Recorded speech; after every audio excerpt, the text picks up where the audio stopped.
India, a land of diverse cultures and rich history, was under British rule for centuries.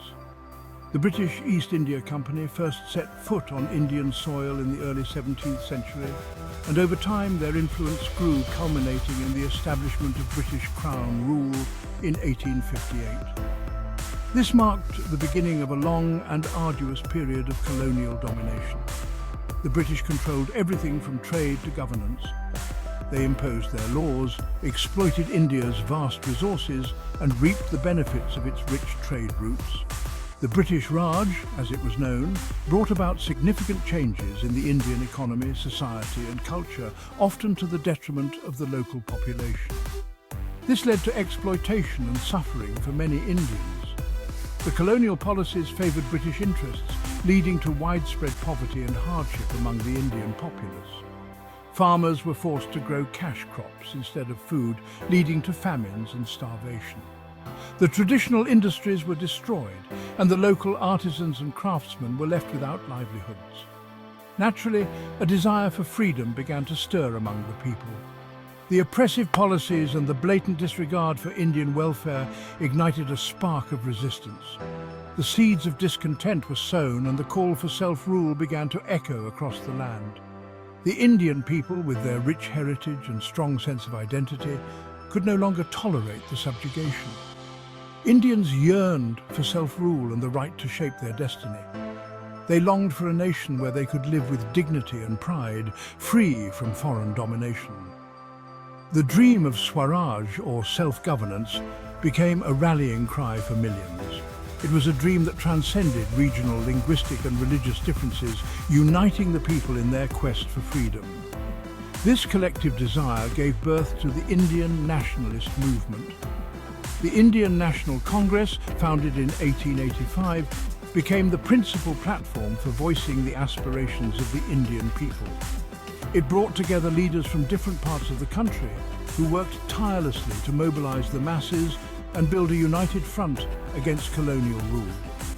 Leaders and thinkers across the country united for a common goal: India's independence. Figures like Mahatma Gandhi, Jawaharlal Nehru, Sardar Vallabhbhai Patel, and many others emerged as the torchbearers of the freedom struggle. They inspired the nation with their vision, courage, and unwavering commitment to the cause. Their struggle was not just about political freedom, but also about social justice and economic equality. The freedom movement sought to address the deep-seated inequalities and injustices that had plagued Indian society for centuries. It aimed to create a nation where every individual, regardless of caste, creed or gender, could enjoy equal rights and opportunities. After years of struggle and sacrifice, India finally achieved independence in 1947. The momentous occasion was marked by celebrations across the country as people rejoiced in their newfound freedom. The tricolour flag was hoisted and the air was filled with the sounds of joy and hope.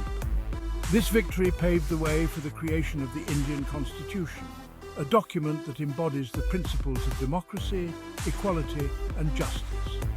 The Constituent Assembly, comprising some of the finest minds in the country, worked diligently to draft a constitution that would reflect the aspirations and values of the Indian people.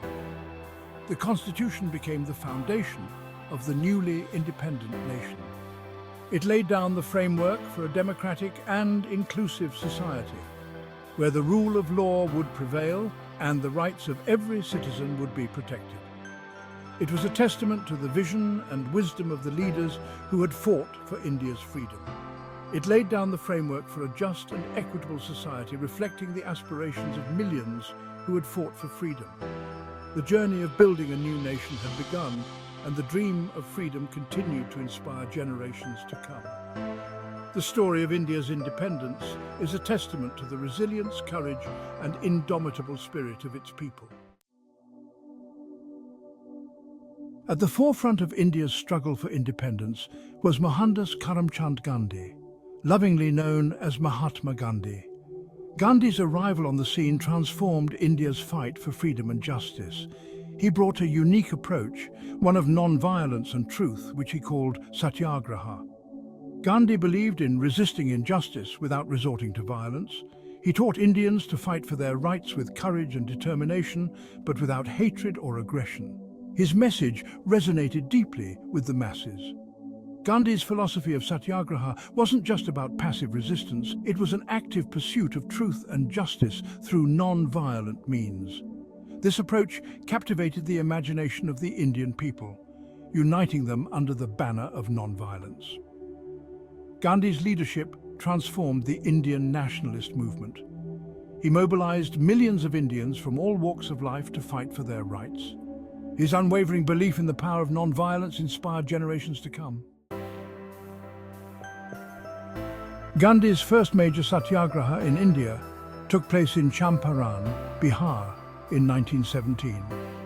This movement marked a significant shift in the Indian struggle for independence, as it was the first time Gandhi applied his principles of non-violent resistance on Indian soil. The farmers there were forced to grow indigo, a cash crop, under exploitative conditions by British landlords. These landlords imposed harsh terms on the farmers, demanding that a significant portion of their land be dedicated to indigo cultivation, leaving them with little space to grow food for their own sustenance. These farmers lived in abject poverty, their lives controlled by the oppressive indigo plantation system.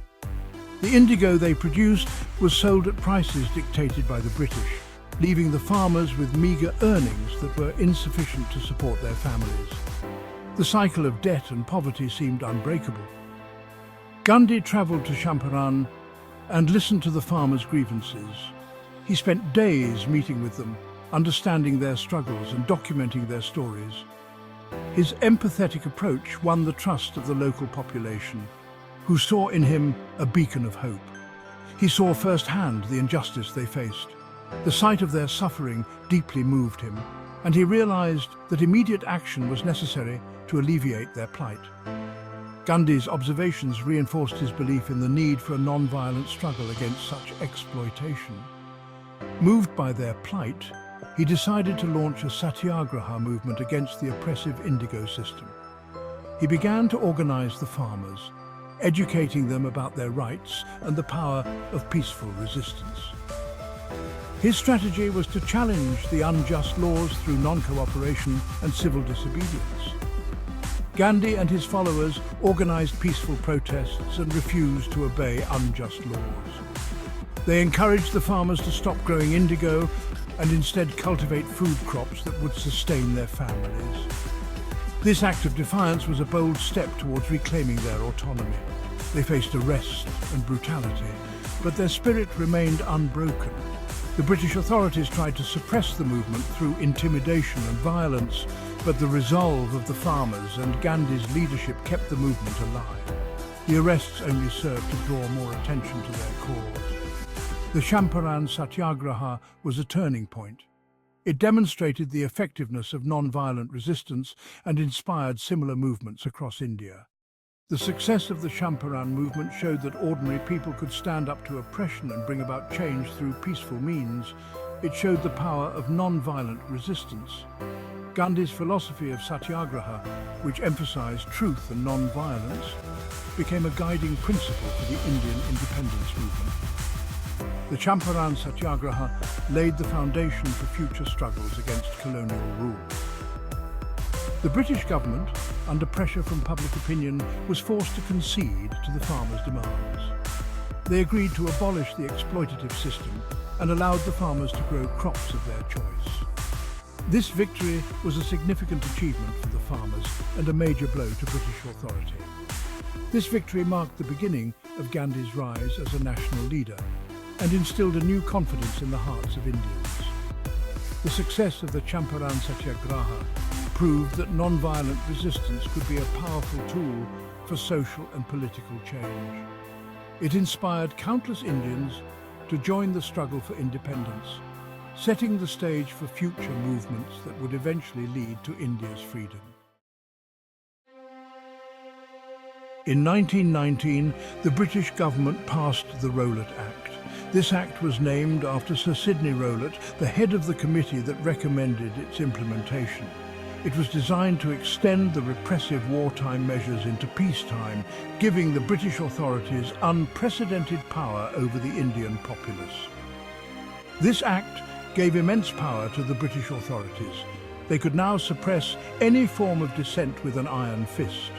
The act allowed the government to arrest anyone suspected of sedition without a warrant and detain them without trial for up to 2 years. This was a blatant violation of the basic human rights of the Indian people. They could arrest anyone without a warrant and detain them without trial. This meant that any Indian could be imprisoned merely on suspicion, without any evidence or due process. The act effectively silenced any opposition to British rule, creating an atmosphere of fear and oppression. Indians viewed this as a direct attack on their civil liberties. The act was seen as an attempt to stifle the growing nationalist movement and maintain British control over India. The Indian populace, already frustrated with colonial rule, saw this as the last straw. The act sparked outrage across the country. Protests erupted in various cities, with people from all walks of life coming together to voice their dissent. The Indian National Congress, along with other political organizations, condemned the act and called for its repeal. Gandhi called for a nationwide satyagraha against this unjust law. Satyagraha, meaning truth force or soul force, was a form of non-violent resistance that Gandhi had successfully used in South Africa. He believed that through peaceful protest and civil disobedience, Indians could challenge the British authorities and demand justice. He urged Indians to observe a day of prayer and fasting as a mark of their protest. This was not just a political act, but a spiritual one, aimed at uniting the people in their struggle for freedom. The day of prayer and fasting was intended to show the British that the Indian people were united in their opposition to the Rowlatt Act. Millions responded to his call. Across the country, people gathered in large numbers to participate in the satyagraha. The movement gained momentum, with more and more people joining in the protests. It was a powerful demonstration of the Indian people's resolve to fight for their rights. However, the peaceful protests were met with violence by the British authorities. The British government, unwilling to tolerate any form of dissent, responded with brutal force. Protesters were beaten, arrested and even killed.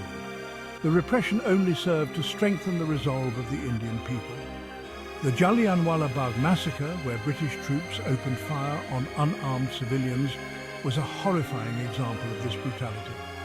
On April 13, 1919, thousands of people had gathered in Jallianwala Bagh, Amritsar, to peacefully protest against the Rowlatt Act. Without warning, British troops, under the command of General Dyer, opened fire on the crowd, killing hundreds and injuring thousands. This massacre shocked the world and exposed the true nature of British rule in India. Though marred by tragedy, the Rowlatt Act Satyagraha further fueled the fire of Indian nationalism. The massacre galvanized the Indian people, leading to widespread condemnation of British rule. It became a turning point in the Indian independence movement, with more people joining the struggle for freedom. It showed the world the lengths to which the British government would go to suppress Indian voices, strengthening the resolve of Indians to fight for their freedom. The Rowlatt Act Satyagraha was a significant chapter in India's fight for independence, highlighting the power of non-violent resistance and the unbreakable